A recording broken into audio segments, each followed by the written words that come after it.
விவசாயி ஒரு நாள் வயல்ல வேலை பார்த்துட்டு திரும்பி வரும்போது, அங்க கீழ ஒரு முட்டை கிடக்கிறத பார்க்குறாங்க.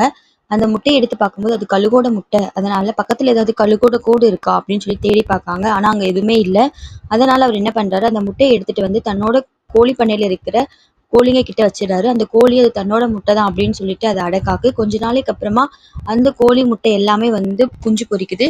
அப்போ அந்த கழுகோட குஞ்சும், இந்த கோழி குஞ்சுகளும் சேர்ந்து ஒண்ணு போல வளருது.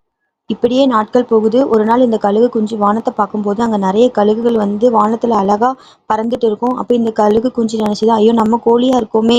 ஒருவேளை நம்ம கழுகா பிறந்திருந்தோம் அப்படின்னா, நம்மளும் வந்து இந்த வானத்துல நல்லா சிறகடிச்சு பறந்திருப்போமேன்னு நினைக்குதாம். ஆனா, ஒரு நாள் கூட இது வந்து பறக்கிறதுக்குள்ள எந்த ஒரு முயற்சியுமே எடுக்கவே இல்ல. அப்படி எடுத்திருந்துச்சு அப்படின்னா, இது வந்து நம்மளும் கழுகு தான் அப்படிங்கிறது அதுக்கு தெரிஞ்சிருக்கும்.